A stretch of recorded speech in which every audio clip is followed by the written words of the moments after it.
ॐ सर्वमङ्गलमङ्गले शिवे सर्वार्थसाधिके शरण्ये त्र्यम्बके गौरी नारायणी नमोस्तुते।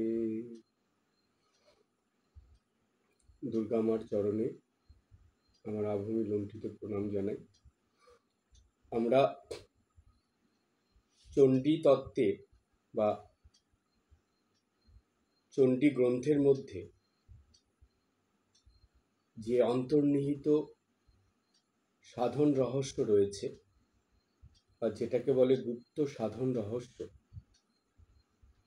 সেটার বিষয় নিয়ে আলোচনা শুরু করেছি, যেটা ধারাবাহিকভাবে হচ্ছে।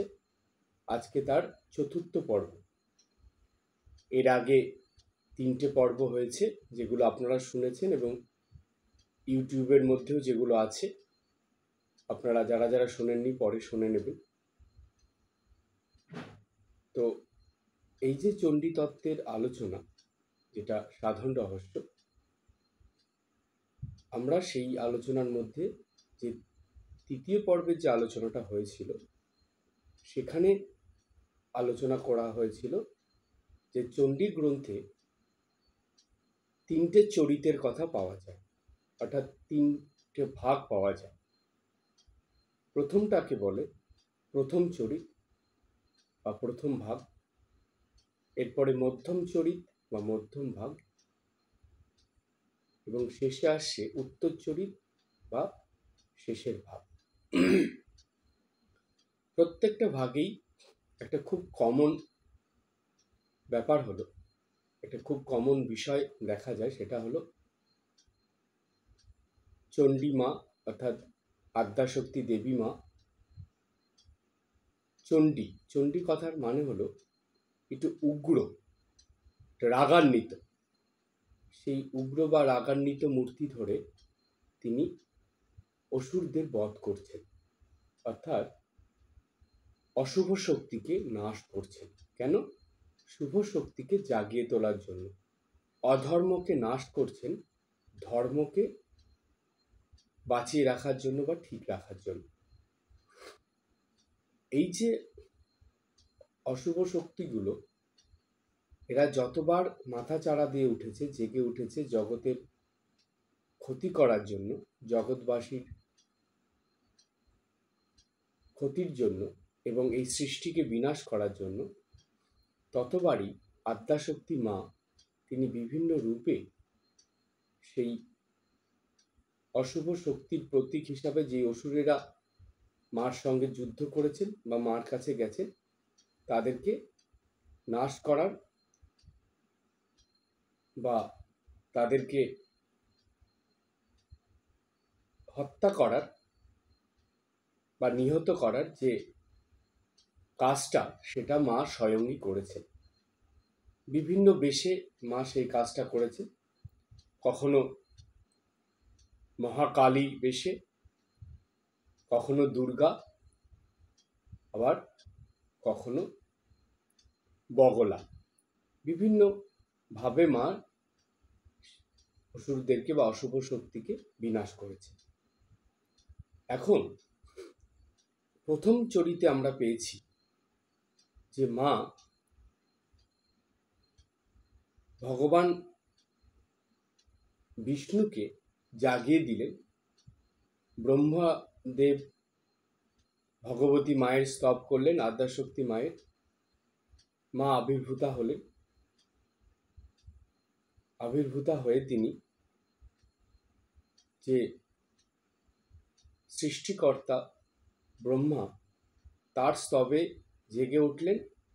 উঠে দেখলেন যে পালনকর্তা বিষ্ণু সে ঘুমাচ্ছে। তাকে জাগিয়ে দিলেন, কেননা তার শরীর থেকেই তো দুটো অসুরের সৃষ্টি হয়েছিল, মধুকৈটব। তো বিষ্ণু তাদের সঙ্গে বহু বছর যুদ্ধ করে তাদেরকে মারতে সক্ষম হল। এটা আমরা এর আগের ক্লাসে বুঝে নিয়েছি, সব ডিটেলসে আলোচনা করেছি। আজকে সেই আলোচনার মধ্যে আর যাচ্ছি না, আজকে নতুন আলোচনার মধ্যে যাই। প্রথম আলোচনা শেষে ছিল যে এইখানে মহাকালী রূপে মা চণ্ডিকা আবির্ভূতা হয়েছিল।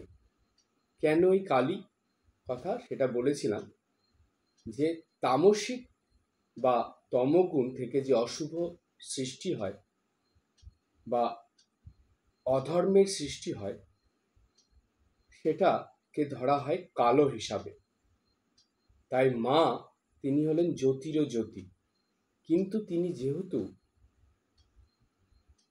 মানুষের ভেতর থেকে তমগুণ, অশুভ, অধর্মের গুণ এগুলো বিনাশ করে তার সন্তানদেরকে বা এই সৃষ্টির জীবকুলকে রক্ষা করেন, তাই সেই মায়ের রূপ হলো কালো।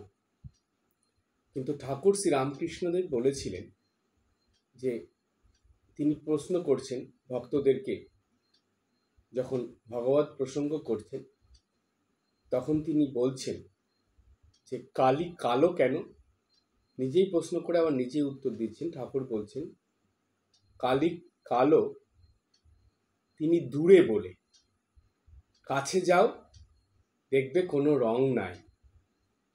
অর্থাৎ ঠাকুর এই কথার দ্বারা কি বোঝালেন? ঠাকুর বললেন কালী কালো কেন, তিনি দূরে বলে। অর্থাৎ মা অনেকটা দূরে আছেন। দূরে আছেন মানে সাধক যখন সাধনা শুরু করে তখন তো তিনি শুধু মায়ের নাম শুনছেন, মায়ের যে গুণাবলী সেগুলো শুনছেন, মা কি কি করেন সেগুলো জানছেন, কিন্তু মা আসলে দেখতে কেমন, তিনি কিভাবে কৃপা করেন বা আশীর্বাদ করেন, তাকে কিভাবে জীবনে উপলব্ধি করা যায় বা তার কৃপা কিভাবে লাভ করা যায়, তিনি সত্যি কি সাধকের সঙ্গে বা তার ভক্তদের সঙ্গে তিনি লীলা করেন, তিনি কি সত্যি আসেন, তাকে কি ক্রমাগত সাধনার দ্বারা পাওয়া যায়, এই বিষয়গুলো তার কাছে অনেক দূরে থাকে। সাধনা শুরু হলো, সাধনা করতে করতে ধীরে ধীরে নিত্যদিন করতে করতে কি হয়, তখন বেশ কিছু বছর পরে এক নাগাড়ে সাধনা করতে যখন শুরু করে সাধক বা কোনো ভক্ত, তখন সে বুঝতে পারে যে না, মায়ের যেই সব কথাগুলো আমি শুনেছিলাম সেগুলো সত্যি। কেন? সে নিজের অনুভবের মধ্যে সেগুলো বুঝতে পারছে, মা যে আছেন সেটা তিনি জানতে পারছেন। দেখুন, ঠাকুর স্বামীজিকে পাঠিয়েছিলেন মায়ের কাছে। স্বামীজি মাকে মানতেন না, মায়ের কাছে গেলেন। স্বামীজি একটাই কথা বলতেন, ওটা তো মৃন্ময়ী, ও মাটির প্রতিমা, সে আবার আমার কথা কি শুনবে বা তাকে আমি কি বলবো, তাকে আমি কেন বিশ্বাস করবো মাটির প্রতিমা। তো ঠাকুর স্বামীজিকে কিন্তু একরকম জোর করেই পাঠিয়েছিলেন। কেন? ঠাকুর সুযোগের অপেক্ষায় ছিলেন। ঠিক যখন একটা সুযোগ পেলেন, স্বামীজি যখন অসুবিধার মধ্যে পড়ে ঠাকুরের কাছে এসেছিলেন, তখন ঠাকুর বলেছিলেন যে মায়ের কাছে যেতে। কেন? স্বামীজির কথা ছিল যে ঠাকুর যদি মাকে বলেন তাহলে স্বামীজি যে অসুবিধার মধ্যে আছে সেটা ঠিক হয়ে যাবে। তো নিজের নয়, সাংসারিক বা পারিবারিক কিছু অসুবিধার জন্য। স্বামীজির বাবা যাওয়ার পরে স্বামীজিদের যে পরিস্থিতি হয়েছিল সেই সময়ের ঘটনা এটা। তো ঠাকুর তখন বললেন যে না, মাকে আমি বলবো না, তোকেই বলতে হবে। তো স্বামীজি বলছেন যে না, আপনি বললে হবে না, আপনার কথা শুনবে না। তো আপনি তো বলেছেন যে আপনি মাকে দেখেন, মার সঙ্গে কথা হয়, তো আপনার কথা তো মা শোনে। তখন ঠাকুর বলছেন যে না, কেন শুনবে? আমি তোর জন্য বললে মা কেন শুনবে? তুই কি মাকে মানিস? তুই তো মাকে মানিসই না। তো তুই যদি মাকে নাই মানিস তাহলে মা কেন তোর তোর জন্য আমি যদি বলি কেন শুনবে সে কথা? তো স্বামীজি একটু চিন্তায় পড়ে গেলেন। তা ঠাকুর বললেন যে দেখ, তুই নিজে যা, আমি বলছি, তুই যা, গিয়ে মাকে বল, মা তোর কথা শুনবে। তো স্বামীজি বললেন, আমি বললে শুনবে? বললে, হ্যাঁ আমি বলছি তো, তুই যা একদম মায়ের কাছে গিয়ে আমাকে যেমন করে বললি মাকে বল, বললে দেখবি মা ঠিক তোর কথা শুনবে। তো স্বামীজি একবার দুবার তিনবার গেলেন, এই ঘটনা তো আমাদের সবারই জানা। তো দেখুন স্বামীজি তখন গিয়ে যা স্বামীজির অনুভব হয়েছিল, তো স্বামীজি তখন বুঝতে পেরেছিলেন যে না, মা আছেন, সত্যি মা আছেন। তিনি মৃন্ময়ী নয়, তিনি চিন্ময়ী দেবী। তো সত্যি তাই, মা সদা জাগ্রত, তিনি আছেন, কিন্তু একটু সাধনার দ্বারা তাকে বুঝে নিতে হবে। তাই যেহেতু মানুষ, বেশিরভাগ মানুষই এই জগৎ সংসারের মধ্যে মিশে গিয়ে তাদের মনের যে চিন্তা ভাবনা, আচার আচরণ, ব্যবহার, কথাবার্তা সব কিছুর মধ্যেই যে তামসিকতার ফুটে ওঠে বা তামসিকতার একটা ভাব থাকে, বা তামসিক ভাব নিয়েই যে তারা এগুলো করতে থাকে, সেই কারণে মা তাদের কাছে ধরা দেন না, মা তাদের থেকে অনেক দূরে থাকেন। তখন মাকে কালো বলেই মনে হয়। অন্ধকারে কেউ থাকলে তাকে কি মনে হবে? কেউ যদি অন্ধকারে দাঁড়িয়ে থাকে তাহলে তাকে দূরের থেকে দেখলে তো কালোই মনে হবে। তো আসলে মা অন্ধকারের মধ্যে নেই, আমরা তামসিকতার জন্য আমরাই অন্ধকারে আছি। সেজন্য ওই অন্ধকারের মধ্যে থেকে সেই মাকে আমরা কালো দেখছি। কিন্তু যখন আমরা সাধনার দ্বারা তামসিক ভাবটা ছেড়ে রজগুণে বা রাজসিক ভাবে পৌঁছবো, এবং রাজসিক থেকে সাত্ত্বিক ভাবে পৌঁছবো, তমগুণ নাশ করে রাজসিক গুণ লাভ করব এবং রাজসিক গুণ থেকে সাত্ত্বিক গুণে যাব, তখন আমাদের কাছে সেই কালো রঙের যে দেবী কালীমা, তিনি জ্যোতির্ময়ী দেবী হয়ে উঠবেন। তখন তাকে আর কালো মনে হবে না, তখন তাকে মনে হবে যে মা জ্যোতি। তখন তিনি গৌরী মানে গৌর বর্ণের হয়ে যাবেন, যেমন দুর্গা মায়ের যে রূপ সেই রকম রূপের হয়ে যাবে। তো তাই এই চণ্ডী তত্ত্বে এত সুন্দর সাধনার এই রহস্যটা লুকিয়ে আছে যে আমাদের এই কালীর থেকে গৌরীতে গিয়ে পৌঁছতে হবে। এই যে কালীর থেকে বা তামসিকতার থেকে সাত্ত্বিকতার মধ্যে পৌঁছানো, এইটাই হলো আমাদের সাধন পথের যাত্রা, এটাই হলো সাধনা। কায় মন বাক্যে এই অশুভ, এই তামসিকতা, এই আসরিক গুণ বা আসরিক ভাব, এগুলো সব ছেড়ে দিতে হবে। এগুলো আপনি জোর করে ছাড়তে পারবেন না, চেষ্টা করলেও যাবে না। একমাত্র সাধনার দ্বারাই এগুলো মানুষের কায় মনোবাক্যের থেকে চলে যায়। আর এগুলো যত কায় মনোবাক্যের থেকে যাবে, তত মানুষ এই সাধন পথে উন্নতি করতে পারে এবং ঈশ্বর লাভ করার ক্ষমতা অর্জন করে, ধীরে ধীরে ঈশ্বর লাভ করতে পারে। তাই এখানে বলা হলো যে সাধারণ সাধক যারা, মাত্র সাধনা শুরু করেছে যারা, নিত্যদিন গুরুবাক্য পালন করে সাধন পথে অগ্রসর হচ্ছে যারা, তাদের কাছে এই দেবী মানে কালীমা, তিনি হলেন তামসী বা কালো রঙের।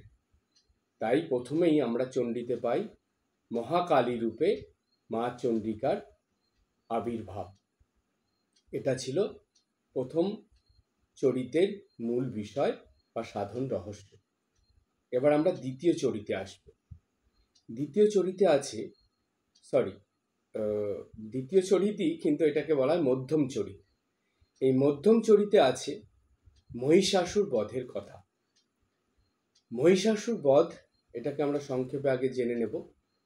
চণ্ডী বইয়ে যেটা আছে সেটাকেই সংক্ষেপে জেনে নিচ্ছি।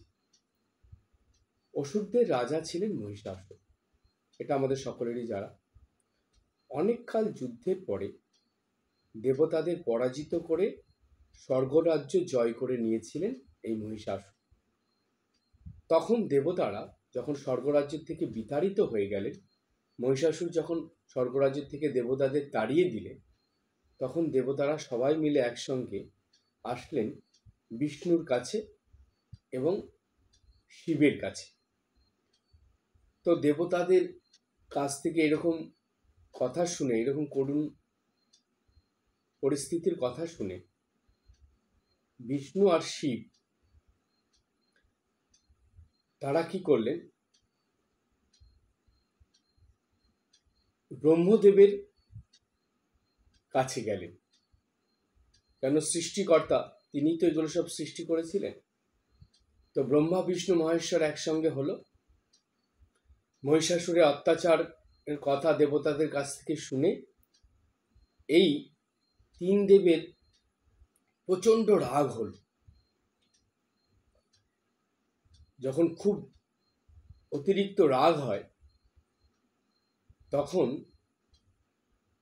শাস্ত্রে আছে দেবতাদের মুখমণ্ডল থেকে একটা জ্যোতি নির্গত হয়। যে এই যে জ্যোতি নির্গত হলো ব্রহ্মা বিষ্ণু মহেশ্বরের মুখমণ্ডল থেকে, সেই জ্যোতি একত্রিত হলো এবং সেই সঙ্গে সেই জ্যোতি বা তেজ, এগুলোকে বলে জ্যোতি বা তেজ, সেই সঙ্গে যত দেবতারা ছিল তাদের মধ্যে থেকেও সেই জ্যোতি বা তেজ নির্গত হলো। এই যত তেজ নির্গত হলো সেগুলো সব একত্রিত হলো, হয়ে একটি দেবী মূর্তির সৃষ্টি হলো। এই যে বিশাল মহাতেজ সম্পন্ন দেবী মূর্তি বা নারী মূর্তি যে রূপ নিল, সেই নারী মূর্তিকে দেবতারা কি করলেন, তারা সবাই তাদের অস্ত্রশস্ত্র দিয়ে সেই দেবীকে অলঙ্কৃত করে তুললেন। শিব সেই দেবীর মুখমণ্ডল সৃষ্টি হলো শিবের তেজে, বিষ্ণুর তেজে দেবীর হাত হলো, যম দেবতার তেজে হলো চুল, ব্রহ্মার তেজে পা হলো। এইরকম তারপরে বিভিন্ন দেবতার তেজে কিন্তু দেবীর শরীর গঠন হলো, এক নারী মূর্তি হলো, শরীর গঠন হলো। যখন দেবীর শরীর গঠন হয়ে গেল, তারপরে সেই দেবীকে অস্ত্রশস্ত্র প্রদান করলেন সব দেবতারা মিলে। মহাদেব দিলেন ত্রিশূল, বিষ্ণু চক্র দিলেন, ইন্দ্র বজ্র দিলেন, বিশ্বকর্মা দিলেন অতি উজ্জ্বল এক কুঠার, হিমালয় দিলেন দেবীর বাহন সিংহ। এইভাবে আমরা পাই যে সব দেবদেবীরা মিলে তাদের তেজ যেমন দিয়েছিলেন সেই নতুন যে নারী মূর্তি হয়েছিল তাকে, এবং সেই সঙ্গে দিলেন বিভিন্ন অস্ত্রশস্ত্র, পুরো সজ্জিত করে দিলেন, বাহন দিলেন, সিংহর উপরে বসলেন সেই দেবী। এইবার যেহেতু সব দেবদেবীদের তেজের থেকে তিনি সৃষ্টি হয়েছেন, তাই সৃষ্টি হওয়ার পরেই সেই মহাদেবী হুঙ্কার দিলেন, গড় চিৎকার করে উঠলেন, আর সেই সঙ্গে অট্টহাসি শুরু করলেন। এই যে হুঙ্কার এবং অট্টহাসি, তাতে চারিদিক কেঁপে উঠল। আর এই শব্দ মহিষাসুরের কানে গিয়ে পৌঁছল। মহিষাসুর এই মহাদেবীর হুঙ্কার ও অট্টহাসি শুনে, মহিষাসুর হলো হঠাৎ করে এইরকম চিৎকারের শব্দ এবং এইরকম হাসির শব্দ কোথা থেকে আসছে, এটা খোঁজ করে বের কর। তখন দেখছে যে তার কাছে খোঁজ আসলো যে চারিদিক আলো করে এক মহাদেবী সিংহের উপর বসে আছে। তো দেখতে খুবই সুন্দরী সেই দেবী। মহিষাসুরের সেনাপতিরা এই খবর মহিষাসুরকে দিল দিয়ে মহিষাসুর প্রথমে সেই দেবীকে নিয়ে আসার জন্য তার সেনাপতিদের পাঠিয়েছিলেন। তো তাদেরকে এত অপমানিত করে বা এমনভাবে কথা বলে সেই দেবী পাঠিয়ে দিলেন যে তখন মহিষাসুর আবার কিছু সৈন্য সামন্ত দিয়ে তাদের রথী মহারথীদের পাঠিয়ে দিলেন, সব বড় বড় অসুরদের। তো বলছে মহিষাসুর বলে পাঠালেন যে যদি সে ভালো কথায় না আসে তাহলে তাকে এখানে তোমরা জোর করে ধরে বেঁধে নিয়ে আসবে। তখন দেবী কি করলেন, তাদেরকে বললেন যে যদি আমাকে যুদ্ধে হারাতে পারো তাহলে আমি যাব। তখন যুদ্ধের জন্য তাদেরকে বললেন যে আমার সঙ্গে যুদ্ধ করতে হবে, আমাকে যে যুদ্ধে হারাতে পারবে আমি তার সঙ্গে যাব। এবার যুদ্ধ শুরু হলো। মহিষাসুরের সেনাপতিরা অসংখ্য ঘোড়া, হাতি, রথ নিয়ে আক্রমণ করলো দেবীকে। এই যে দেবীর কাছে যারা এসেছিল, মহিষাসুরের যে সেনাপতিরা, তাদের নাম ছিল চিক্ষুর, চামর, উদর্গ, বাষ্কল, বিরালাক্ষ প্রমুখ সেনাপতি। এগুলো সেই অসুর সেনাপতিদের নাম, যারা তখনকার সময়ে খুব বীর যোদ্ধা ছিলেন। তারা একাই মানে অনেক মানুষের সঙ্গে যুদ্ধ করে জয়লাভ করতে পারতেন, অনেক ক্ষমতার অধিকারী ছিলেন তারা। তো তারা সব একে একে আসলো মহাদেবীর সঙ্গে যুদ্ধ করার জন্য। মহাদেবী চণ্ডিকা, তিনি এই যে দুর্গার বেশ যে ধরেছিলেন, দেবী চণ্ডিকা দুর্গার বেশে, তিনি কি করলেন যে মহিষাসুরের সেনাপতিদের একে একে সব মারতে লাগলেন। এবার এই খবর মহিষাসুরের কানে পৌঁছলো। যত বীর যোদ্ধা ছিলেন সবাইকে পাঠালো, সবার মৃত্যু হলো। শেষে মহিষাসুর আসলেন।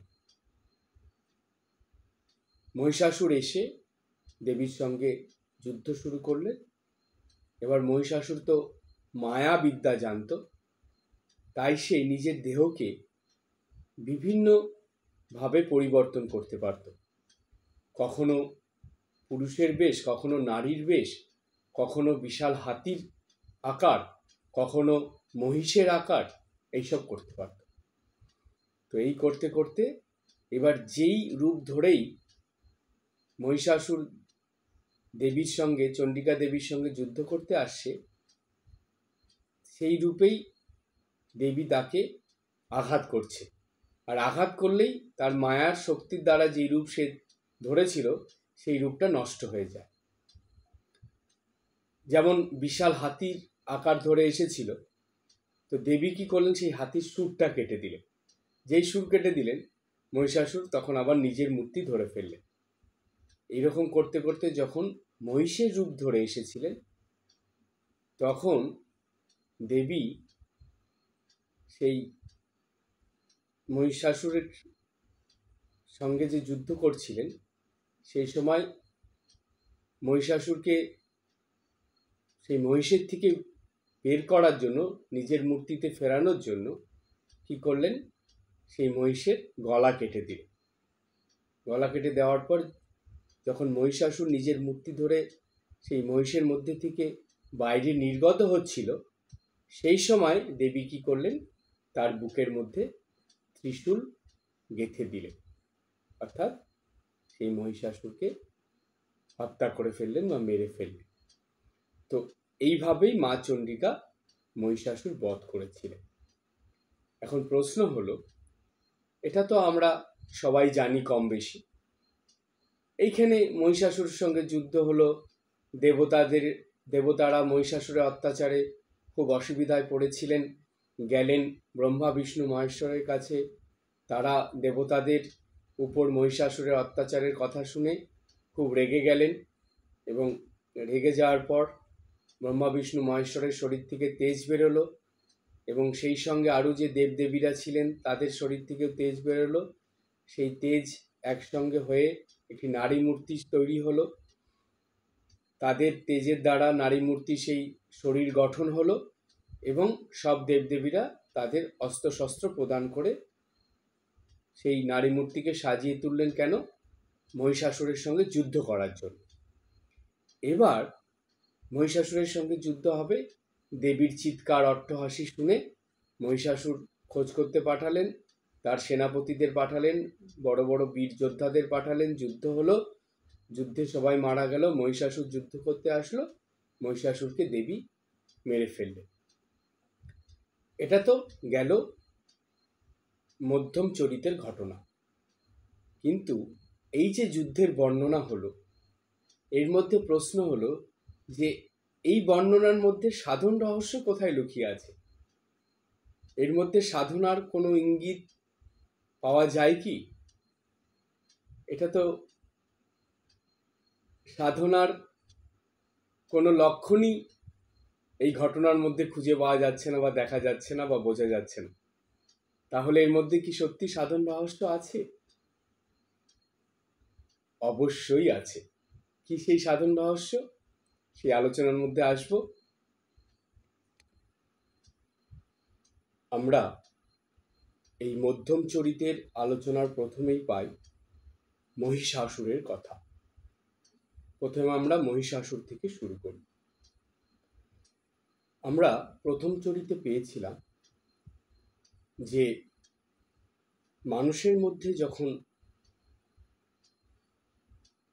তামসিকতা থাকে, সেই তামসিক ভাব নিয়ে মানুষ যখন সাধনা শুরু করে, সাধনা শুরু করার পর কিছু দিন বা কিছু মাস বা কয়েক বছর যাওয়ার পরই তিনি আর সাধনা এগিয়ে নিয়ে যেতে পারেন না। কেন?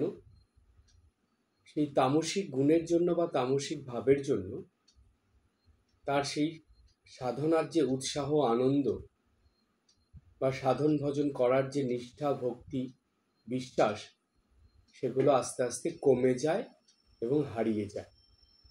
সে তখন আবার সেই জাগতিক বিষয় নিয়ে যেভাবে জীবনযাপন করছিল, ঠিক সেইভাবেই জীবনযাপন করতে শুরু করে। তাই আমি সেদিন বলেছিলাম, এই কথাটা আপনারা যারা যারা এই ক্লাস শুনছেন প্রত্যেকেই একটুখানি মন দিয়ে চুপ করে বসে চিন্তা করবেন যে দীক্ষার আগেও আপনি যেমন চিন্তাভাবনার, যেমন মনোভাবের, যেমন আচার আচরণের স্বভাবের ছিলেন, দীক্ষার এতগুলো বছর পরেও ঠিক কি তেমনই আছেন, নাকি পরিবর্তন হয়েছে, নাকি উন্নতি হয়েছে? কেন? দীক্ষার আগে জীবন যেমন থাকে, দীক্ষার পরে সেই জীবন যত দিন যায় তত পরিবর্তন হয়। আর সেই পরিবর্তনটা আধ্যাত্মিক পরিবর্তন হয়, শুভ পরিবর্তন হয়। আর সেই পরিবর্তন, সেই উন্নতি মানুষকে ধীরে ধীরে ঈশ্বরের কাছে নিয়ে যায়। অর্থাৎ বিষয়মুখী মন ঈশ্বরমুখী হয়ে যায়। দীক্ষার আগে বিষয়মুখী মন থাকে, দীক্ষার পরে সাধন ভজন করতে করতে সেই বিষয়মুখী মন ঈশ্বরমুখী হয়, বা ঈশ্বর সাধনায়, আরাধনায় আস্তে আস্তে ডুবতে থাকে। যদি এইরকম না হয়, তাহলে আপনি জানবেন যে আপনার ভিতরে এখনো তামসিক ভাব, তামসিক গুণ সেটা একটুও কমেনি। সেটা জীবনের প্রথম অবস্থার থেকে যেই রকম ভাব নিয়ে আপনি চলেছিলেন, ঠিক সেই রকমই ভাব নিয়েই আপনি চলছেন। আপনার দীক্ষা নেওয়া না নেওয়া সেটা সমান হয়ে গেল। তাই এই তামসিক ভাব নিয়ে সাধন ভজন শুরু করাটা, এইখানে কি হয়, কিছু দূর গিয়ে সাধক আর সেটাকে কন্টিনিউ করে না। প্রথম অবস্থায় নিত্যদিন গুরুবাক্য পালন করে, কিন্তু কিছুদিন যাওয়ার পরে আর গুরুবাক্য ঠিকভাবে পালন করে না। তো এই রকম যাদের অবস্থা, তাদের তামসিক ভাব সম্পন্ন সাধক বলা হয়। তাদের অবস্থার কথা চিন্তা করেই চণ্ডীতে এই প্রথম চরিতের বর্ণনা হয়েছে, বা প্রথম চরিতের বর্ণনায় আমরা এই ঘটনাগুলো পাই যে সাধনা শুরু করার পরে সাধকের কি অবস্থা হয়, কেন সাধক আর এগোতে পারেন। এর মধ্যে এমন কিছু সাধক সাধিকা বা ভক্তরা থাকবে বা থাকে যারা থেমে যায় না। তারা যত দিন যায় তত আরো যেন দৃঢ়ভাবে সেই সাধন পথে লেগে থাকে। প্রত্যেক দিন তাদের মধ্যে সাধনার নতুন উদ্যম দেখা যায়। সেই উদ্যম নিয়ে, উৎসাহ নিয়ে তারা কিছুতেই হার মেনে নেয় না, তারা কিছুতেই হেরে যায় না। অনেক বাধা বিপত্তি, অনেক অসুবিধা সমস্যার সম্মুখীন তারা হয়, কিন্তু নিত্যদিনের সাধনা তারা ছাড়তে চায় না বা ছেড়ে দেয় না। শত কষ্টের মধ্যেও তারা সাধনাটাকে ধরে রাখে। যেমন তাদের অবস্থা কেমন জানেন? ধরুন মাঝি নৌকা নিয়ে নদীতে যাচ্ছে, হঠাৎ করে কিছু দূর যাওয়ার পরে খুব মেঘ করলো, হাওয়া উঠলো, ঝড় হচ্ছে, নদীতে উথাল পাথাল। মাঝি কি করবে? তাকে তো যেতেই হবে, নদীর ওই পারে তার গন্তব্যস্থলে যেতে হবে। তখন মাঝি কি করে? ঠিক দাঁড়টাকে শক্ত করে ধরে রেখে সে নৌকার মধ্যে থাকে, এবং সে জানে যে আমি যদি দাঁড়টাকে ঠিকভাবে ধরে রাখি তাহলে আর যাই হোক আমি ডুবে যাব না, বা এই ঝড়ের হাওয়াতে তলিয়ে যাব না, ভেসে যাব না। আমি সমস্যার মধ্যে পড়ব, সমস্যার সম্মুখীন হব, কিন্তু ঠিক ধীরে ধীরে আমার গন্তব্যস্থলে পৌঁছে যাব। তাই দাঁড়টাকে আমি ছেড়ে দেব না, এটাকে শক্ত করে ধরে রাখবো। ঠিক এই রকম মনোভাব নিয়েই কিছু ভক্ত সাধক সাধিকারা বা যারা নিত্যদিন সাধনা করে তারা ঠিক এই রকম মনোভাব নিয়ে চলে।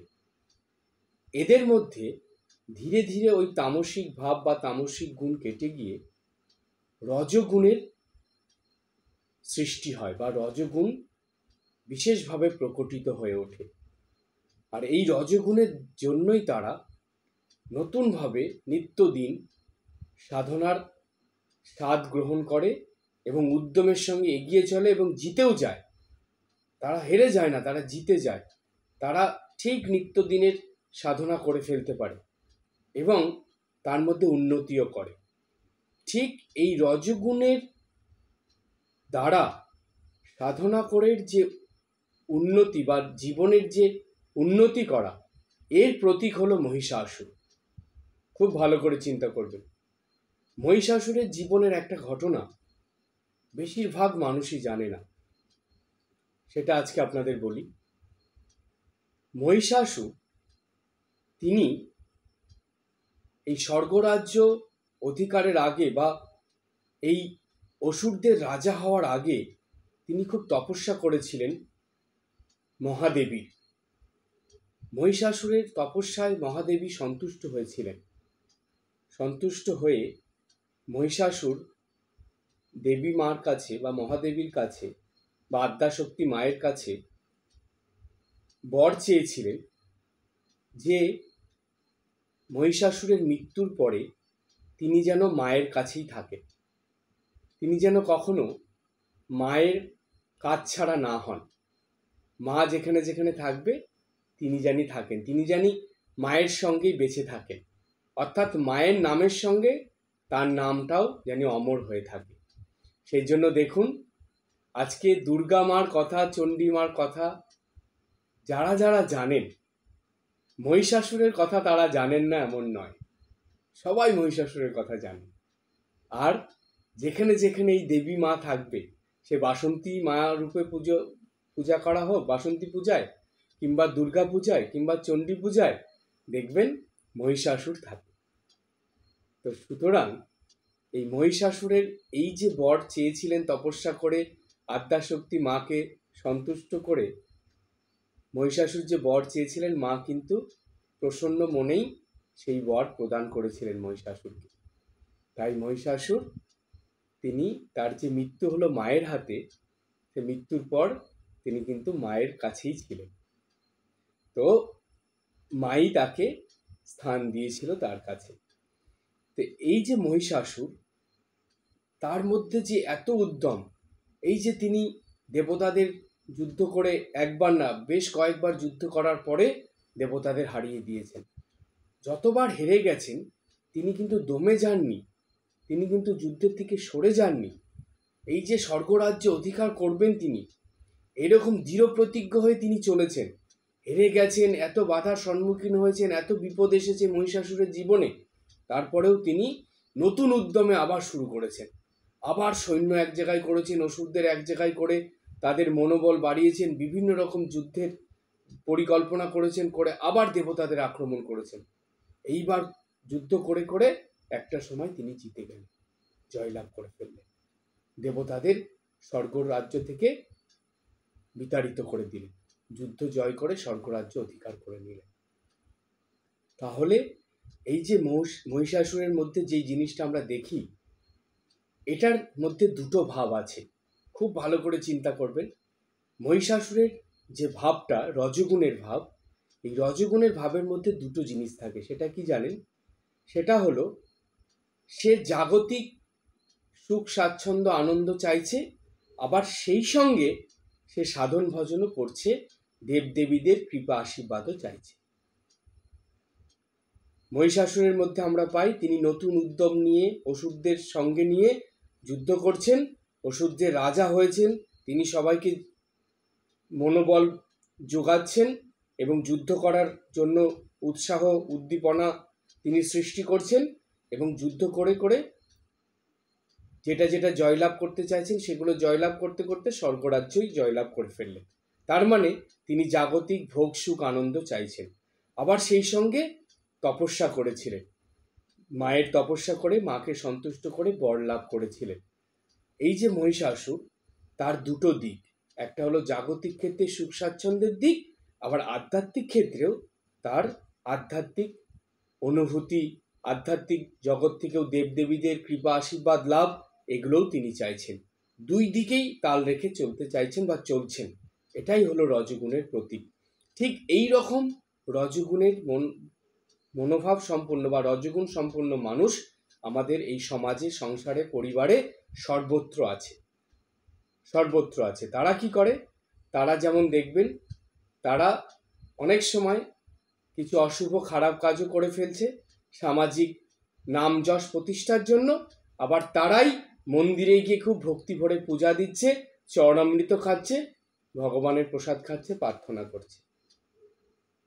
রজগুণ সম্পন্ন তারাই আবার সমাজে বিভিন্ন রকম কাজ করছে, আবার সবার সমাজ সেবার জন্য, মানুষের উপকারের জন্য তারা দান ধ্যান করছে, করে পুণ্য অর্জন করছে। এই যে রজগুণ সম্পন্ন সাধক যারা, তাদের মধ্যে সম্পদ ক্ষমতা এটা পাওয়ার যেমন ইচ্ছা থাকে, আশা থাকে, এটাও তাদের চাই, সেই সঙ্গে জপ ধ্যানের বা পূজা পাঠের সুফলও তাদের চাই। এই দুটোই তাদের লাগবে।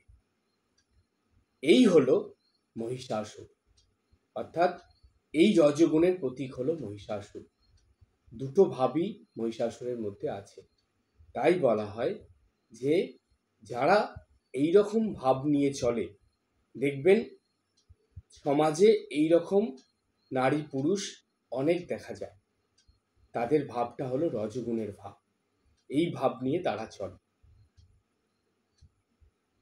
এবার মহিষাসুর কি করলেন? যখন স্বর্গরাজ্য থেকে দেবতাদের তাড়িয়ে দিলেন, তখন দেবতারা এসে গেল ব্রহ্মা বিষ্ণু মহেশ্বরের কাছে। এসে তাদের যে করুণ অবস্থা, দুরবস্থা, মহিষাসুরের অত্যাচার, তাদের দেবতাদের প্রতি যেটা মহিষাসুর করেছে, সেগুলো সব এই তিন দেবের কাছে, ত্রিদেবের কাছে অন্য সব দেবদেবীরা বললেন। এই যে এগুলো তারা বললেন, ব্রহ্মা বিষ্ণু মহেশ্বর এগুলো শুনল। শোনার পর কি হলো, তাদের মন খারাপ হলো। ব্রহ্মা বিষ্ণু মহেশ্বরের মন খারাপ হয়ে তাদের ভিতরে ধীরে ধীরে মহিষাসুরের প্রতি রাগের সৃষ্টি হলো। এবার সেই রেগে গিয়ে তাদের মধ্যে থেকে তেজ আসলো। কিন্তু তার আগে আমরা দেখি, এই যে ব্রহ্মা বিষ্ণু মহেশ্বর কেন এই তিন দেবের কাছে আসতে হলো অন্য সব দেবদেবীদের? এইখানে দেখুন, ব্রহ্মা বিষ্ণু মহেশ্বর হলেন সৃষ্টি, স্থিতি বা পালন এবং সংহারকর্তা। সৃষ্টিকর্তা ব্রহ্মা, পালনকর্তা বিষ্ণু, সংহারকর্তা শিব। এরা কি করেন, ব্রহ্মা মানুষকে সৃষ্টি করে দেন, তার মধ্যে শুভ সংস্কার দিয়ে বা সেই মানুষকে ভালোভাবে সৃষ্টি করে এই পৃথিবীতে পাঠান, যে তুমি এই পৃথিবীতে শ্রেষ্ঠ জীব হয়ে যাচ্ছ, সেখানে গিয়ে শ্রেষ্ঠ কাজ করবে, সব ভালো কাজ করবে, চিন্তা ভাবনা ভালো করবে, অপর জীবের সঙ্গে আচার ব্যবহার সব কিছু ভালো রাখবে এবং সব কিছুর মধ্যে তোমার এই ভালো ভাবটা বা শুভ ভাবটাকে ফুটিয়ে তুলবে। সেটা করলে কি হবে, এরপরে আসে পালনকর্তা বিষ্ণু। বিষ্ণু সে যদি এইভাবে চলে, অর্থাৎ শুভ সংস্কার সম্পন্ন হয়ে শুভ ভাব নিয়ে তার দৈনন্দিন জীবনযাপন করতে পারে, সামাজিক ক্ষেত্রে এবং আধ্যাত্মিক ক্ষেত্রে, সাধনার ক্ষেত্রেও, তখন দেখা যায় ধীরে ধীরে তার জীবনে উন্নতি হয়।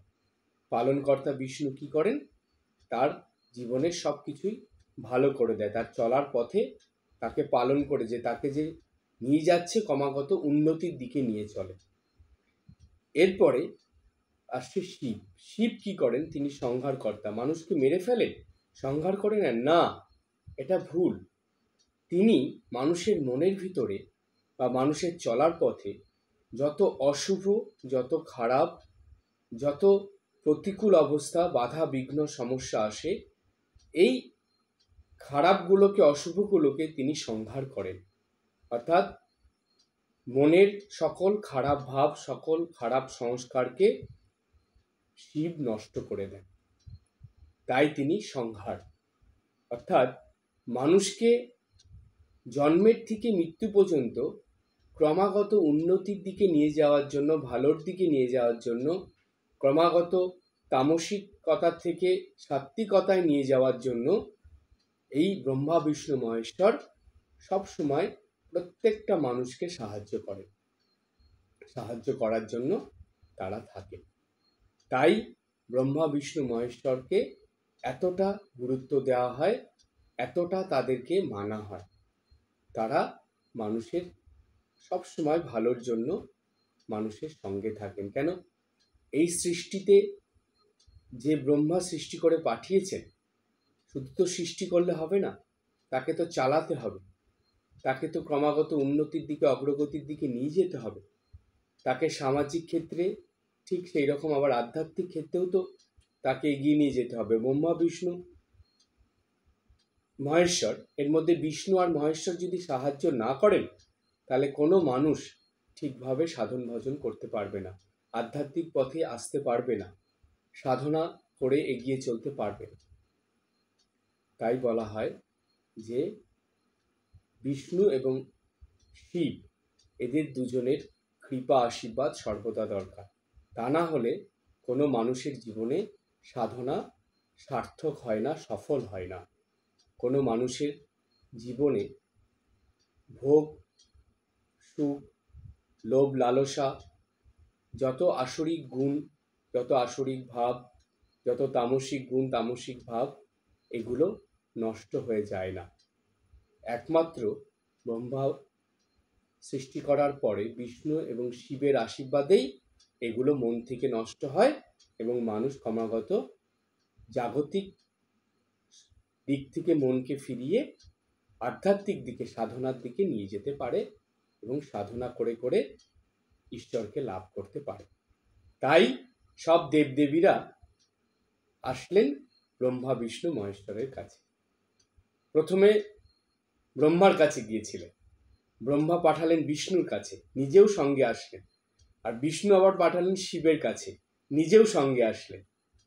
তার মানে দেখুন কত সুন্দর, এটা একটা শিক্ষা যে ব্রহ্মা সৃষ্টি করলেন, কিন্তু সৃষ্টি করে তিনি কিছু করতে পারবেন না, পরের কাজটা করবে বিষ্ণু। বিষ্ণু পালন করছেন, কিন্তু পালন করার পরেও এই যে যত রকম অশুভ খারাপ এগুলো সংহার তিনি করবেন না, এগুলো করবেন শিব। তাই বিষ্ণু আবার তাদেরকে নিয়ে আসলেন শিবের কাছে।